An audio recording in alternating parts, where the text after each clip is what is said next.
Hi hello it's me എന്നാ ഇന്ന് നമുക്കൊരു ഈവനിങ് പാർട്ടി വ്ളോഗാണ് ട്ടോ. ഇന്ന് എൻ്റെ വീട്ടിൽ ഗസ്റ്റ് ഉണ്ട്. എൻ്റെ ഒരു ഫ്രണ്ടാണ്, ഒരു ചേച്ചിയാണ്. ആ ചേച്ചിയും പിന്നെ ചേച്ചിയുടെ റിലേറ്റീവായിട്ടുള്ള വേറൊരു ചേച്ചി ഉണ്ടാവും കേട്ടോ.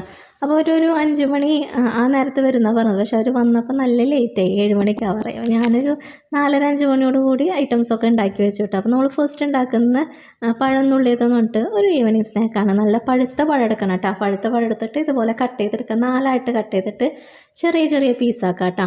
ചെറിയ ചെറിയ പീസാക്കി വെച്ചതിന് ശേഷം ഇതിനകത്തേക്ക് കുറച്ച് പഞ്ചസാര ഇട്ട് കൊടുക്കാം. പിന്നെ ഡയറക്റ്റ് ഏലക്ക പൊളിച്ചിടണേക്കാളും ബെറ്റർ ഏലക്ക പൊടി ഉണ്ടെങ്കിൽ ഇടണ്ട കേട്ടോ.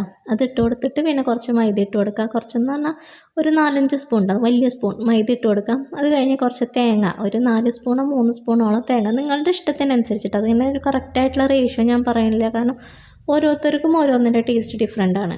സോ ഇങ്ങനെ ഫോളോ ചെയ്യുമ്പോൾ നമുക്കതാ ബെറ്റർ എന്ന് തോന്നും. എന്നിട്ട് കുറച്ച് ഒരു അര ഗ്ലാസ് വെള്ളം ഞാൻ ഒഴിച്ചു കൊടുത്തിട്ടുള്ളൂ. എന്നിട്ട് നന്നായിട്ട് മിക്സ് ചെയ്തെടുക്കുക. ഇത് ഞാൻ ഇടയ്ക്ക് ഇങ്ങനെ ഉണ്ടാക്കി, നല്ല പഴുത്ത പഴമൊക്കെ ബാലൻസ് വരുമ്പോൾ ഇങ്ങനെ ഉണ്ടാക്കി നോക്കാറുണ്ട് കേട്ടോ. അപ്പം ഭയങ്കര ടേസ്റ്റായിട്ട് ഫീൽ ചെയ്യാറുണ്ട്. പിന്നെ ഞാൻ നേരത്തെ ഒരേന്ന് ഇങ്ങനെ റെഡിയാക്കി വെക്കണം, കാരണം അത് ഞാൻ ഫ്രിഡ്ജിനകത്താണ് സ്റ്റോർ ചെയ്ത് വെച്ചത്. നിങ്ങൾ അപ്പം തന്നെ ഉണ്ടാക്കണവരാണെന്ന് വെച്ച് കഴിഞ്ഞാൽ ഫ്രിഡ്ജിനകത്തോ അല്ലെങ്കിൽ റെസ്റ്റ് ചെയ്യാൻ വെക്കേണ്ട യാതൊരു കാര്യമില്ല, അപ്പം തന്നെ ഫ്രൈ ചെയ്തെടുക്കുക കേട്ടോ. അതിന് ശേഷം പിന്നെ ഞാൻ വാട്ടർമെലൺ യൂസ് ചെയ്തിട്ട് ഒരു ജ്യൂസാണ് ഉണ്ടാക്കിയത്. ഇത് വാട്ടർമെലൻ്റെ ഹാഫ് എടുത്തുള്ളൂ, വലിയ പീസ് എടുത്തിട്ട് ചെറിയ പീസ് ഞാൻ പിന്നെ റാപ്പ് ചെയ്ത് എടുത്ത് വെക്കാണ്ട ചെയ്തത്. വാട്ടർമെലൺ ഇതുപോലെ കട്ട് ചെയ്തെടുക്കുക. അതിന് ശേഷം പഞ്ചസാരയും കൂടി ഇട്ടിട്ടാണ് അടിച്ചത്. ഇത് ആക്ച്വലി നല്ല മധുരമുള്ള വാട്ടർമെലൺ ആയിരുന്നു ഞാൻ, പക്ഷെ എന്നാലും ഇനി കുറച്ചും കൂടെ ടേസ്റ്റ് ആയിക്കോട്ടെ എന്ന് വെച്ചിട്ട് ഒരു ഇത്തിരി പഞ്ചസാരയും കൂടെ ആഡ് ചെയ്തു. അത് കഴിഞ്ഞപ്പോൾ ഞാൻ നമ്മൾ ജ്യൂസ് ആക്കൂലേ, ജ്യൂസ് ആക്കി കഴിഞ്ഞിട്ട് അതിനകത്ത് ഞാനൊരു ഇത്തിരി കസ്കസും കൂടെ വെള്ളത്തിൽ കുതിർത്താനിട്ടിട്ട് അതും കൂടെ ഇട്ട് വെച്ചിട്ടുണ്ടായിട്ടാണ്. പിന്നെ അത് കഴിഞ്ഞപ്പോൾ ബജ്ജി മുളക് എടുത്തിട്ട് മുളക് ബജ്ജി ഉണ്ടാക്കാമെന്ന് വെച്ചാൽ ചിലവർ ഇതിൻ്റെ തണ്ട് ഞെട്ടി എന്നൊക്കെ പറയില്ലേ, ആ ഒരു പോർഷൻ കളയാണ്ട് ഡയറക്റ്റ് അതോടുകൂടി തന്നെയാണ് കേട്ടോ മുക്കിയിട്ട് ഉണ്ടാക്കാറ്. പക്ഷെ ഞാൻ അങ്ങനെ ചെയ്യാറില്ല.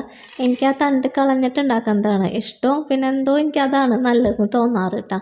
അപ്പോൾ അതൊക്കെ റെഡിയാക്കി വെച്ചിട്ട് ഞാൻ പിന്നെ ക്ലീനിങ്ങിന് വേണ്ടി കിടന്നു. എനിക്ക് ഈ വീട്ടിലൊരു ഗസ്റ്റ് വരുമ്പോൾ ഞാൻ എന്താ അവർക്ക് കൊടുക്കണം എന്നുള്ളത് സെക്കൻഡായിട്ട് ചിന്തിക്കേണ്ട കാര്യമായിട്ട്. ഫസ്റ്റായിട്ട് വീട് ക്ലീൻ ആണോ, ടോയ്ലറ്റ് ക്ലീൻ ആണോ, അതൊക്കെ ഉറപ്പ് വരുത്തിയതിന് ശേഷം മാത്രമാണ് ഞാൻ പിന്നെ നെക്സ്റ്റ് ഒരു സ്റ്റെപ്പ് ഇതാക്കുള്ളൂ. എനിക്ക് ഈ ഒരു കാര്യം ഭയങ്കരമായിട്ട് ഞാൻ ശ്രദ്ധിക്കാറുണ്ട്. വീട് എപ്പോഴും നല്ല പെർഫെക്റ്റ് ആയിട്ട് കിടക്കണം എന്നുള്ളൊരു ആഗ്രഹമുള്ള ആളാട്ടോ. പിന്നെ ഞാൻ മുട്ട ബജിയും കൂടെ ഉണ്ടാക്കാൻ വേണ്ടി കുറച്ച് മുട്ട പുഴുങ്ങി വെച്ചിട്ടുണ്ട് കേട്ടോ. പിന്നെ കടലമാവിലാണ് നമ്മളിത് മുക്കി പൊരിക്കുന്നത്.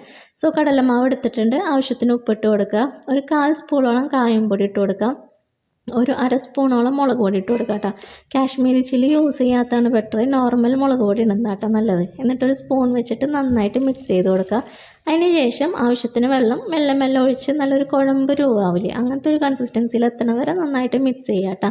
മിക്സ് ചെയ്ത് വെച്ചതിന് ശേഷം നമുക്ക് ഓരോ ബജ്ജികളായിട്ട് പൊരിച്ചെടുക്കുക. ഞാൻ ബജ്ജി ഐറ്റംസ് ഒന്നും വെളിച്ചെണ്ണയിൽ പൊരിക്കാറില്ല കേട്ടോ, ഓയിലാണ് ചെയ്യാറ്. കാരണം എനിക്ക് ഓയിലിൽ ചെയ്യുമ്പോഴാണ് അതിൻ്റെ ഒരു പെർഫെക്റ്റ് ആയിട്ടുള്ള രുചി എനിക്ക് ഫീൽ ചെയ്യാറ്. വെളിച്ചെണ്ണയിൽ എനിക്കത് തോന്നാറില്ല കേട്ടോ.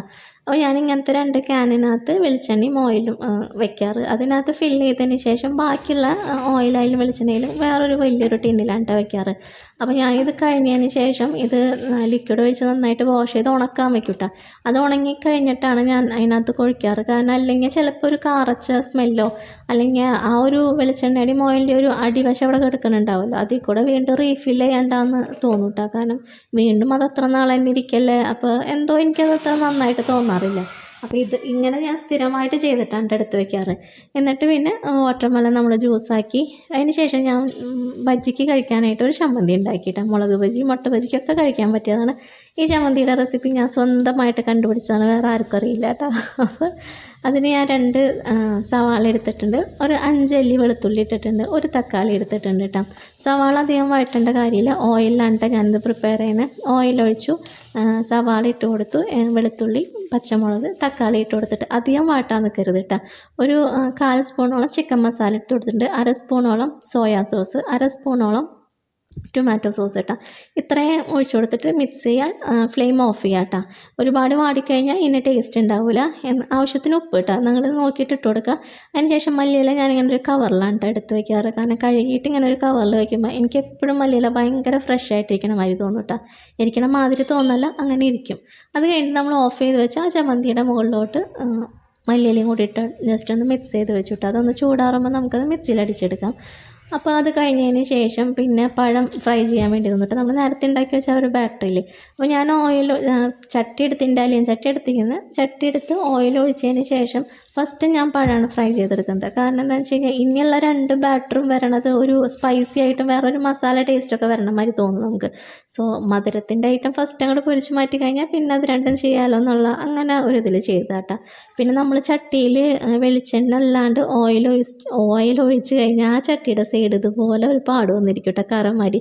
നമ്മൾ സ്ക്രബൊക്കെ ഇട്ടിട്ട് നന്നായി ഉരച്ചാലും ഒരു പരിധിക്കപ്പുറം അത് പോവില്ല കേട്ടോ. പിന്നെ വേറെ വല്ല റെമഡിയൊക്കെ ഉണ്ടെങ്കിൽ പോവായിരിക്കും. നോർമലി വാഷ് ചെയ്യേണ്ട കാര്യം ഞാൻ പറഞ്ഞത്. അത് ഓയിലിൽ ഫ്രൈ ചെയ്യണ ചട്ടികൾക്ക് വരണ ഒരു മിസ്റ്റേക്കാണ് കേട്ടോ.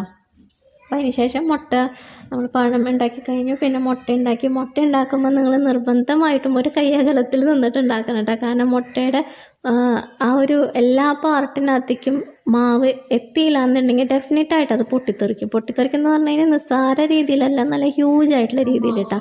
നമ്മളെ വീട്ടിലെല്ലാവരും ഓൾമോസ്റ്റ് എല്ലാവരും എക്സ്പീരിയൻസ്ഡ് ആണ്. സോ അത് കാരണം അത് നന്നായിട്ട് ശ്രദ്ധിച്ചുണ്ടാക്കാം. ഒന്നെങ്കിൽ സ്പൂൺ കൊണ്ട് മുട്ടയിടും, അപ്പോൾ മേ ബി എല്ലാ ഭാഗത്തും മാവൊക്കെ ചെന്ന് നല്ല കവേർഡായിട്ടിരിക്കുന്നുണ്ടാവും. ഇല്ലയെന്നുണ്ടെങ്കിൽ കുറച്ച് ശ്രദ്ധിച്ച് നിൽക്കൂട്ടാ, കാരണം എപ്പോഴും പൊട്ടിത്തെറിക്കാറുണ്ട്. പിന്നെ അപ്പോൾ ബജികളെല്ലാം ഫ്രൈ ചെയ്തു റെഡിയാക്കി വെച്ചു. അത് കഴിഞ്ഞ് പിന്നെ ഞാൻ കബോർഡിനകത്തുനിന്ന് ഇതൊക്കെ സെർവ് ചെയ്യാനുള്ള പാത്രങ്ങളൊക്കെ എടുക്കാൻ വേണ്ടി പോയിട്ടാണ്. ജ്യൂസിനുള്ള ജ്യൂസ് ഗ്ലാസും പിന്നെ ബാക്കിയുള്ള ഐറ്റംസൊക്കെ. അപ്പോഴത്തേനും നമ്മൾ ചമ്മന്തിയൊക്കെ ചൂടാറി വന്നിട്ടുണ്ടായി. അത് മിക്സിയുടെ ജാറിലിട്ടിട്ട് അതൊന്ന് മിക്സ് ചെയ്തെടുത്തു. ചമ്മന്തി ഒരുപാട് പേസ്റ്റായാലും ടേസ്റ്റ് ഇല്ല, അതുപോലെ തന്നെ ഭയങ്കരമായിട്ട് ഇങ്ങനെ കടിക്കണ മാതിരിയില്ലേ, അതും ടേസ്റ്റ് ഇല്ല കേട്ടോ. അതിൻ്റെ ഒരു മീഡിയം ലെവലിൽ നിർത്തണം, എന്നാൽ മാത്രമാണ് ഈ ചമ്മന്തി ടേസ്റ്റുള്ളൂ.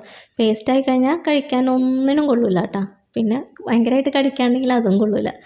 അപ്പോൾ ഇത്രയേ ഉള്ളൂ കേട്ടോ നമ്മളുടെ വ്ളോഗ്. ഞാൻ അവരൊക്കെ വന്നിട്ട് കുറേ നേരമൊക്കെ വർത്താനം വന്നിരിക്കണം എന്നൊക്കെ പ്ലാൻ ചെയ്തിട്ടുണ്ടായിരുന്നു. പക്ഷേ അധികം നേരം ഒന്നും ഇരിക്കാൻ പറ്റിയില്ല. കുറച്ച് നേരം ഇരുന്നപ്പോൾ അവർക്ക് പോകാനായിട്ടാണ്. പിന്നെ ചേച്ചി വന്നപ്പോൾ ഞങ്ങൾക്ക് ഡ്രീം കേക്കൊക്കെ കൊണ്ടുപോയി വന്നിട്ടുണ്ടായി. എൻ്റെ മക്കൾക്ക് ഇപ്പോൾ ഭയങ്കര ഇഷ്ടമാണ് കേട്ടോ കേക്ക്. നല്ല ടേസ്റ്റുള്ളൊരു കേക്കായിരുന്നു. അങ്ങനെ ഞങ്ങളെല്ലാവരും കൂടി ഇന്ന് കേക്കൊക്കെ കഴിച്ച് അങ്ങനെ പോയി. അപ്പോൾ എൻ്റെ വീഡിയോ നിങ്ങൾക്ക് ഇഷ്ടമായെന്ന് വിചാരിക്കുന്നു. ഇഷ്ടമായെന്ന് വെച്ച് കഴിഞ്ഞാൽ എൻ്റെ തുടർന്നുള്ള വീഡിയോസൊക്കെ വാച്ച് ചെയ്യുക. Thank you. Tata by. It's me എന്നാ.